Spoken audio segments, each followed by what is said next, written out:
காஞ்சிபுரம் மாவட்டத்தில் உள்ள தனியார் கல்லூரியில் உள்ளரங்கு மக்கள் சந்திப்பு கூட்டம் நடைபெற்றது.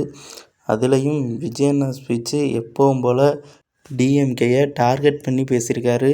அதுலேயும் முக்கியமாக காஞ்சிபுரம் மாவட்டத்தில் உள்ள பிரச்சனையை பேசியிருக்காரு.